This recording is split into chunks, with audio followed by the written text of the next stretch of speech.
ഫിലിപ്പിയരെ,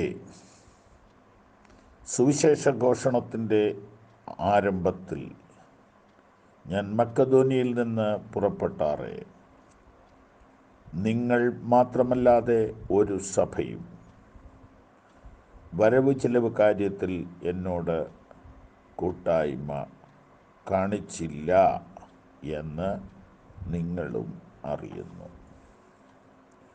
വരവ് ചിലവ് കാര്യത്തിലും ഒരു വ്യക്തത ആവശ്യമാണ്. നിങ്ങളും അറിയുന്നു എന്ന് അപ്പോസ്തലൻ പറയുമ്പോൾ അത് ട്രാൻസ്പെറൻ്റ് ആണ്. അതിനകത്ത് ഒളിച്ചുകളി ഒന്നും തന്നെ ഇല്ലെന്ന് വ്യക്തം. ആകയാൽ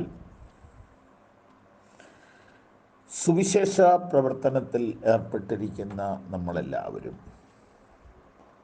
നമ്മുടെ വരവ് ചിലവ് കാര്യത്തിലൊരു വ്യക്തത വരുത്തുന്നത് നല്ലതാണ്.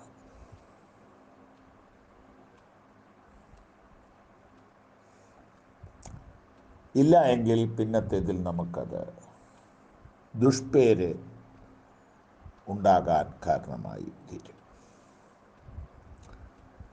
ഇനിയും വരവ് ചിലവ് എന്ന് പറഞ്ഞാൽ എന്താണ്?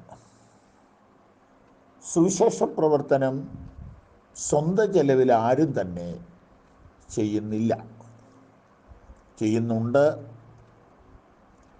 എന്നവർ പറഞ്ഞാൽ തന്നെയും ആരൊക്കെയോ സഹായിച്ചതുകൊണ്ടാണ് അത് നടക്കുന്നത്.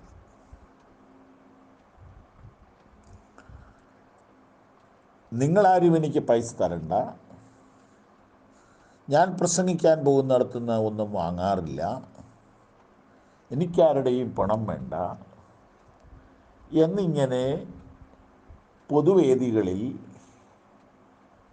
അട്ടഹസിക്കുന്ന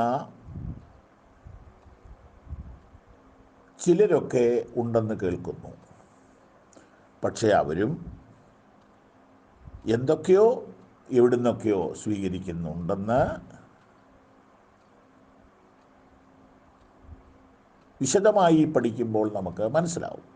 ഇനി അല്ലെങ്കിൽ പോലും ദൈവത്തിൻ്റെ വ്യവസ്ഥ അതല്ല എന്ന് നാം അറിയണം.